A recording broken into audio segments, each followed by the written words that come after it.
ఈ వంకాయలు మా తమ్ముడు వాళ్ళ చెట్టు అండి. ఒక్క చెట్టుకే ఎన్ని కాయలొచ్చాయో చూడండి ఫ్రెండ్స్.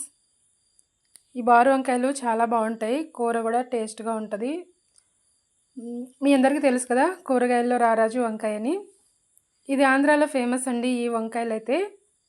తెలంగాణలో అయితే గుత్తి వంకాయ ఫేమసు.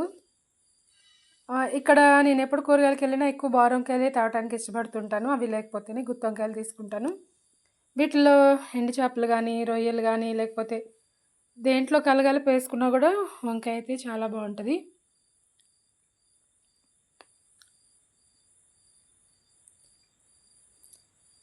చూసారు కదా! ఒక్క చెట్టుకే ఇన్ని కాయలు వచ్చాయన్నమాట. దాదాపుగా 1/2 కేజీ కాయల పైనే ఉంటాయండి. ఇంకా కొన్ని కోసేసాం ఫస్ట్ వీడియో తీయకముందు. కొమ్మలు కూడా వంగిపోయాయి అన్నమాట బరువుకి. చూసారు కదా! కేజీ కాయల వరకు వచ్చాయి. ఇవి 3 చెట్లవండి. 3 చెట్లకిలో మిగతా చెట్లకి కొంచెం తక్కువ ఉన్నాయి. ఒక చెట్టుకైతే 1/2 కేజీ దాకా ఉన్నాయి.